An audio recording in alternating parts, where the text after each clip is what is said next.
Hey everyone, welcome back to our channel.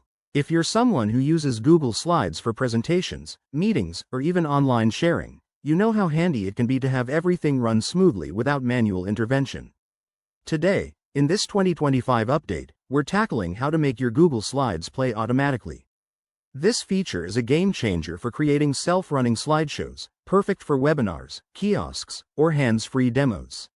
Let's jump right in and get you set up in no time. First things first, open your Google Slides presentation in your web browser. Make sure you're signed into your Google account. Once you're in, head over to the Transitions panel on the right side of the screen. This is where the magic happens for timing your slides. Step 1. Select the slide you want to automate. In the Transitions panel, you'll see an option for Advanced Slide. Check that box and set a specific duration, like 5 or 10 seconds, for how long you want each slide to display before moving to the next one. You can do this for individual slides or apply it to all by selecting them and using the Apply to All Slides button. Next, if you want the entire presentation to play automatically from start to finish, go to the File menu and select Publish to the Web. In the pop-up window, choose Link or Embed. Then check the box for Start Slideshow as soon as the player loads and set the Advanced Slides timing.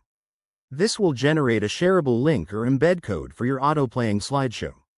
A quick tip: always preview your presentation by clicking Present to test the timings. You don't want your slides to fly by too fast or linger too long. Also, remember that for the 2025 version, Google has made these settings even more intuitive, so keep an eye out for any new animation options. And there you have it, your Google Slides are now set to play automatically. This simple tweak can save you time and make your presentations look more professional. If you found this helpful, hit that like button, subscribe for more tech tips, and drop a comment below if you have questions. Thanks for watching, and I'll see you in the next video.